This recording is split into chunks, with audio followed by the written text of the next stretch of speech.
Now, I don't know why 50 and Diddy keep going back and forth. I don't know why Fifth stays on Puff ass, but Pause. I'm not sure why 50 and Diddy keep going back and forth, and I'm not sure why Fifth stays on the down low. But Key D, the man who revealed his secrets in an interview, found himself in legal hot water facing murder charges related to Tupac's death. He thought it would be a great idea to write a book and then hit up hip-hop blogs discussing how he was involved in taking down one of the greatest rappers ever. Talk about a major face-palm moment, huh? Fortunately, KD's plan backfired miserably, so now that he's been busted, everyone is getting a behind-the-scenes account of what really happened that night, who fired, why the FBI knew for years, and why these individuals were never apprehended. In addition, people are spilling the beans on how the billionaire himself P. The story of Diddy's involvement with Suge Knight and how a cool $500,000 bones vanished due to the wrong person. Or, if you believe the rumors, the wrong hitman is truly bizarre. What's even more bizarre is that it has been making the rounds on the internet for years, ever since DJ Vlad met with Key D and Greg Cady, the detective who first led him to spill the beans about Tupac's murder. They even leaked the tape of Cafe D confessing to how he and his Southside crew beat up Tupac Wild.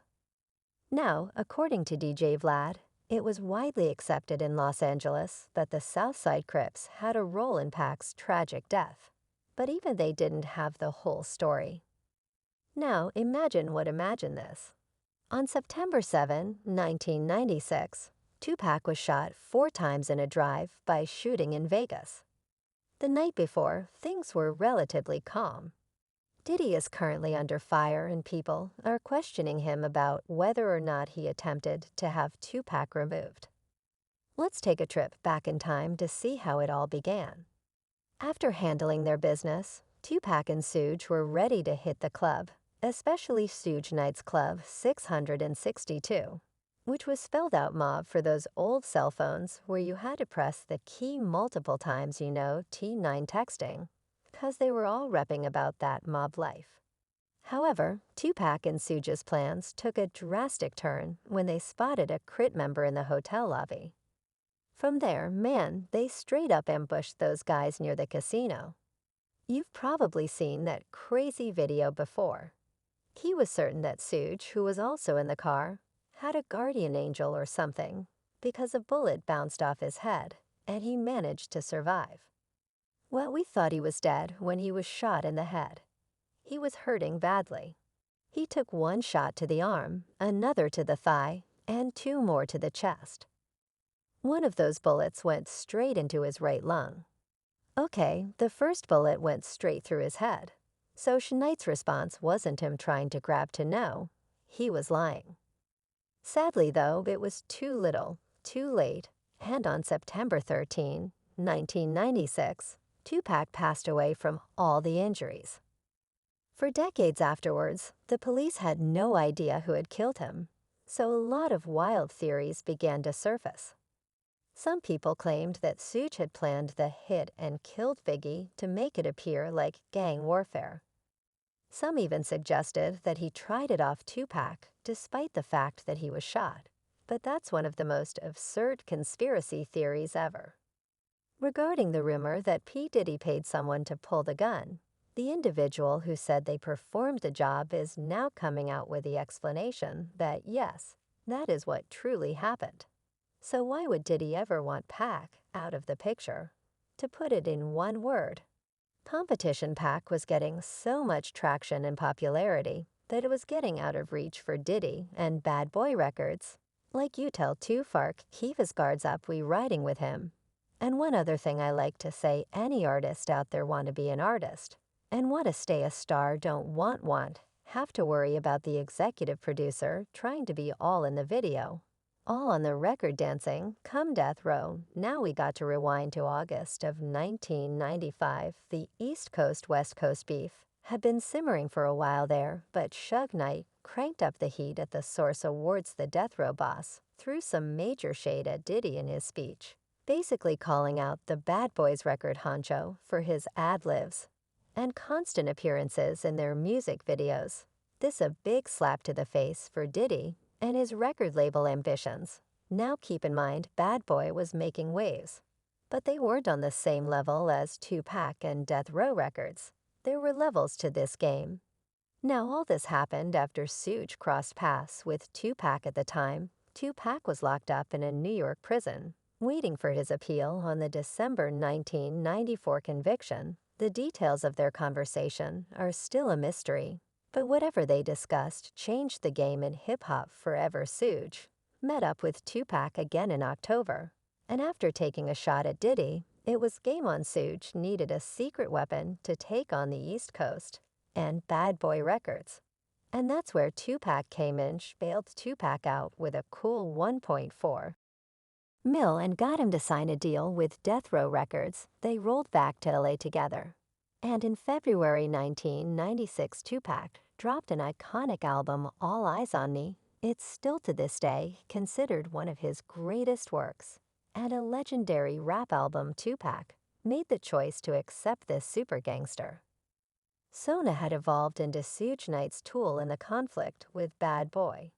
His music then took a much more violent tone after signing with Death Row, and that played a huge part in escalating this beef with the East Coast. Tupac, who had a more theater background than being a real gangster rapper, took on his gangster rapper role seriously. And I might have led him down this dark path. Then not long after All Eyes on Me hit the scene, Tupac unleashed hit him up one of the most epic diss tracks in hip-hop history.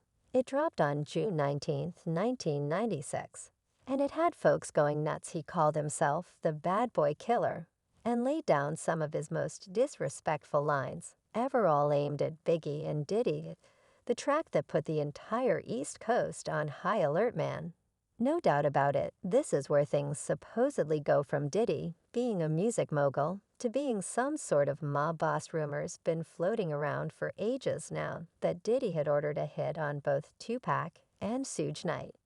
Let me tell you, he's been swatting those rumors away like flies for years. But now the game might be changing because we finally uncovered just how intense that diss track was, the circumstances around it, and why did he might have felt the need to take some drastic action against the guy who was wrecking this company's rep. Fast forward to today, and KPD got SLA with first-degree murder charges. They picked him up on September 23, 2023. Keft claims to be a Southside __. And here's a kicker though, while we're all scrambling for answers and trying to piece together what went down during that time, KD was up there spilling the beans the entire time for like a whole decade. All right, so let's dive into the juicy stuff. What KD's had to say about Diddy possibly being involved in orchestrating Tupac murder. This where things could potentially get legal real quick for Diddy. Back in 2011, Key spilled the beans and confirmed that Diddy had supposedly put a cool $1 million bounty on not just Tupac, but also Suge Knight. As well, KD revealed that Diddy had introduced him to a guy named Zip, who was also a __. Member Zip was supposedly in on the hit, and his role in this whole mess would become a major factor in KD opening up about telling the story and everything instead of just keeping his mouth shut like he probably should have, allegedly. And at least according to D. And apparently the FBI did he handed over half the cash to Zip once the job was done, but he didn't get the full amount because Knight miraculously survived. Zip walked away with a cool $500,000, then straight up disappeared with all that money. And guess what? He didn't toss a single dime to Key, the guy who had a hand in setting up the hit and was in the car when it all went down after Pac got killed. Puffy gave Zip $1 million that was supposed to be handed over, and Zip ended up keeping it. And I remember when I interviewed TK Kirkland, who was actually roommates with Zip at one point, they were that close. He actually said, yeah, the S said that too, according to Kefe. Diddy wasn't about to share any more cash, leaving Kefe with Zill despite all the trouble he got into. If Diddy had simply paid off Kefe at the time, this whole mess probably wouldn't have resurfaced years later. But it seems Diddy might have thought he could just sweep it all under the rug, considering who's going to admit to a murder, even if you didn't get the money you were promised for. But here's the thing, though the situation creates a unique scenario for Diddy, and it might be as a scapegoat from all these charges. Why? 'Cause Diddy didn't technically pay the actual trigger man. He paid Zip, who as far as we know only provided the weapon that was used to shoot Tupac now.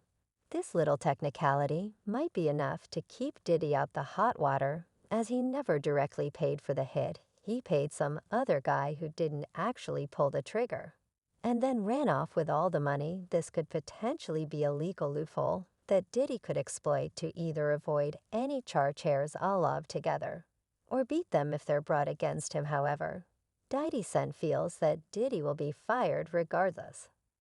He was saddened and disappointed to learn that, in his opinion, the real story of how Poke was taken care of. Fiddy went